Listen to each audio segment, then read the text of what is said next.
নমস্কার, সুভদ্রার রান্নাঘরে আমার সকল দর্শক বন্ধুকে জানাই স্বাগত। আমি শিউলি। দেখো, আমি আজকে কতগুলো চিকেন নিয়ে এসেছি। তো আজকে আমি একটা চিকেনের রেসিপি বানাবো, ভীষণ সুন্দর এবং সুস্বাদু, আর খুব কম সময়ের মধ্যে হয়ে যাবে। একদম দারুণ টেস্টি একটা রেসিপি। তোমরা আমার সাথে থাকো। আমার দেশ বা দেশের বাইরে যে সকল বন্ধুরা আছো তাদেরকে জানাই অসংখ্য অসংখ্য ধন্যবাদ, অনেক অনেক ভালোবাসা। যাই হোক, আমি একটু লবণ দিলাম, এবার একটু লেবুর রস করে রেখেছি, লেবুর রসটা দিয়ে দিলাম। আর দেবো তোমার আদা রসুনের পেস্ট, তার সাথে একটু কাঁচা লঙ্কাও আছে দু একটা। এগুলো দিয়ে আমি খুব ভালো করে ম্যারিনেট করে ঘন্টা দুয়েক, আড়াই, 1 ঘন্টা, তোমাদের হাতে যেরকম টাইম থাকবে তোমরা সেরকম বুঝে রাখবে। আর ব্ল্যাক পেপার দিয়ে দিচ্ছি, গোলমরিচের গুঁড়ো দিয়ে দিলাম কিছুটা, আর একটু রিফাইন্ড অয়েল দিয়ে দিলাম। যেহেতু ম্যারিনেট করে রাখছি, ম্যারিনেটে তোমার একটু তেল ছাড়া ম্যারিনেশনটা খুব একটা ভালো লাগে না আমার। যাই হোক, তো এভাবে আমি মেখে রেখে চিকেন মহারানির জন্য আমি যে মশলাগুলো বানাবো সেগুলো হচ্ছে, দেখো, এটা হচ্ছে জিরে, এটা হচ্ছে ধনে, এটা হচ্ছে মৌরি, এটা হচ্ছে তোমার কসুরি মেথি, আর কতগুলো লবঙ্গ আছে, দারচিনি আছে, ছোটো এলাচ আছে, আর এটা হচ্ছে কাঠবাদাম, আর এটা হচ্ছে কাজু বাদাম।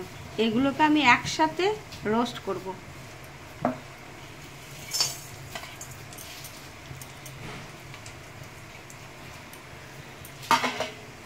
পুড়ে না যায় সেরকমভাবে আমি রোস্ট করে নেব।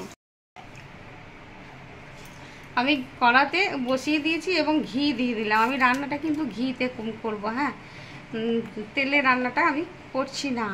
তোমরা চাইলে তেল দিয়ে বানাতে পারো, আবার ঘি দিয়েও বানাতে পারো। এবারে আমি ঘি দিলাম, ঘিয়ের উপরে এবার আমি পেঁয়াজ দিয়ে দিচ্ছি।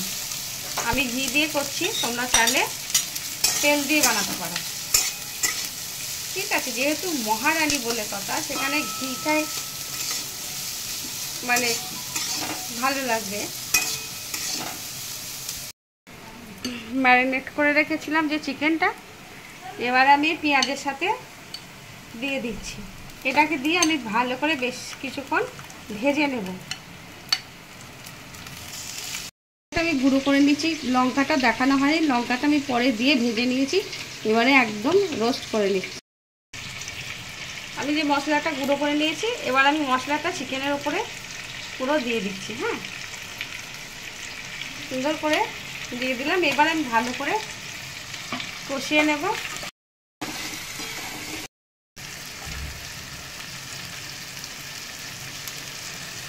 এবার আমি দই দিয়ে দিচ্ছি। হ্যাঁ, টক দই খুব ভালো করে আমি ফেটিয়ে নিয়েছি দইটা, কিছুটা দই দিয়ে দিলাম। এবার আমি দইটা দিয়ে খুব ভালো করে কষিয়ে নেব। আমি লবণ দিয়ে ম্যারিনেট করে রেখে দিয়েছিলাম, তার জন্য আমি অল্প করে একটু লবণ দিয়ে দিচ্ছি। হ্যাঁ, বেশি টেস্ট করে দেখবো, দেখে তারপর আবার দেবো যদি প্রয়োজন হয়। আর স্বাদ মতো একটু চিনি দিয়ে দিলাম, যেহেতু টক দই দেওয়া আছে, একটু চিনি না দিলে এটা ব্যালেন্স হবে না, তার জন্য একটু চিনি দিয়ে দিলাম। এবার আমি ভালো করে কষিয়ে নেব। আর জাস্ট 1 চিমটে কাশ্মীরি রেড চিলি পাউডার দিচ্ছি, এর মধ্যে কোনো হলুদ পড়বে না, কালারের জন্য একটুখানি কাশ্মীরি রেড চিলি পাউডার দিয়ে দিলাম। ব্যাস, এবারে আমি কষিয়ে কষিয়ে রান্নাটা করবো, একটু চাপা দিয়ে দেবো।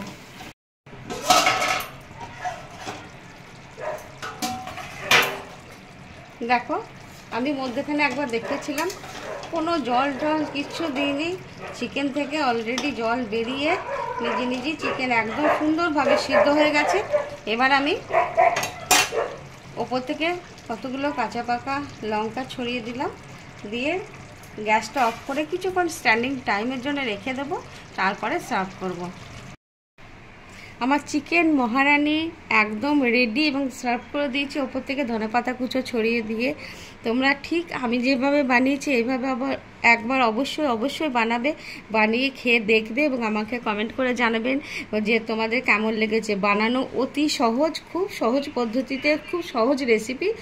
যাই হোক, তোমরা সবাই ভালো থেকো, সুস্থ থেকো। তোমাদেরকে সকলকে জানাই অসংখ্য অসংখ্য ধন্যবাদ, অনেক অনেক ভালোবাসা। তাহলে আজকের মতো টাটা।